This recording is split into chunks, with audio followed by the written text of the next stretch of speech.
புதுச்சேரியில் மீண்டும் கழிவுநீர் கலந்த குடிநீர் குடித்த 10க்கும் மேற்பட்ட நபர்கள் வாந்தி, பேதி உள்ளிட்ட உடல் உபாதைகளால் பாதிக்கப்பட்டு அரசு மருத்துவமனையில் அனுமதிக்கப்பட்டுள்ளனர்.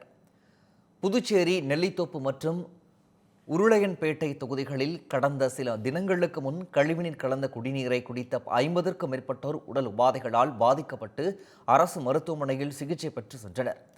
இதில் பாதிக்கப்பட்ட உருளையான்பேட்டை தொகுதியைச் சேர்ந்த 6 பேர் உயிரிழந்ததாகவும் குற்றச்சாட்டு எழுந்தது. அதனைத் தொடர்ந்து சுத்தமான குடிநீர் வழங்க உடனடி நடவடிக்கை எடுக்கப்படும் என அரசு தரப்பில் தெரிவிக்கப்பட்டது. அதன் அடிப்படையில் பாதிக்கப்பட்ட பகுதிகளுக்கு நாள்தோறும் அரசு சார்பில் 20 லிட்டர் சுத்திகரிக்கப்பட்ட குடிநீர் விநியோகிக்கப்பட்டு வருகிறது. இந்த நிலையில் நெல்லித்தோப்பு தொகுதியில் உள்ள சில பகுதிகளில் மீண்டும் கழிவுநீர் கலந்த குடிநீர் குடித்ததால் உடல்நலம் பாதிக்கப்பட்ட 10க்கும் மேற்பட்டோர் அரசு மருத்துவமனையில் அனுமதிக்கப்பட்டுள்ளனர். அதில் 3 பேர் தீவிர சிகிச்சை பிரிவில் சிகிச்சை பெற்று வருவதாக தெரிவிக்கப்பட்டுள்ளது. இந்த சம்பவம் அப்பகுதி மக்களிடையே கடும் அதிர்ச்சியை ஏற்படுத்தியுள்ளது.